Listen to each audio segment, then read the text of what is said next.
Murs écroulés, concessions abandonnées, ce sont les stigmates du drame silencieux qui frappe depuis plusieurs années le village des Plémelans, dans la commune d'Adiaké, région du Sud Congoé. Un drame qui porte un nom, l'érosion lagunaire. Ici, la lagune Abi avance inexorablement vers les habitations. Le contraste est saisissant. La beauté du paysage cache une lente tragédie. Chaque année que Dieu fait, après la saison pluvieuse, l'eau monte.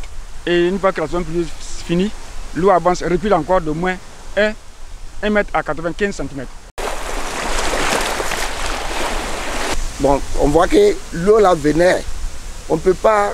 Par exemple, mon papa même est déjà tombé. Donc je ne peux pas faire quelque chose ici. Il faut que je prenne notre terrain pour aller. Notre cuisine, autre là. Et tout cela, ils sont restés dans l'eau. L'érosion lagunaire n'est pas un simple caprice de la nature. Elle résulte d'un déséquilibre profond. Trop peu de sédiments pour compenser ce que l'eau emporte. La montée du niveau de la mer, les tempêtes plus violentes, autant de signes d'un climat qui se dérègle. La passe d'Assini, elle est totalement bouchée. C'est ensablé. Donc, il faut désensabler, il faut draguer, en fait. C'est ce que les experts nous ont fait savoir. Face à cette menace, les habitants des Plémelans improvisent. Sacs de sable, digues de fortune, dragage artisanal, autant de gestes dérisoires face à la puissance des vagues.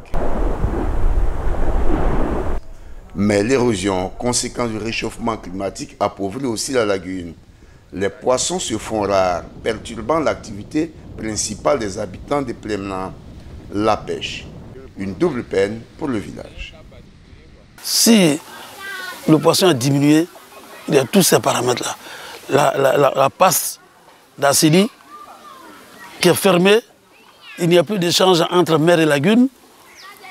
En matière halieutique, il n'y a plus de poissons qui viennent de la mer, il n'y a plus de poissons qui entrent en lagune. Alors, le village se tourne vers les pouvoirs publics, implorant des solutions durables pour freiner l'avancée des eaux et sauver ce qui peut l'être encore. Je lance un appel au gouvernement qui a toujours bien fait. Malgré que c'est lent, mais après on a un peu. Mais s'ils viennent nous en aide, ça va chauffer sur nous.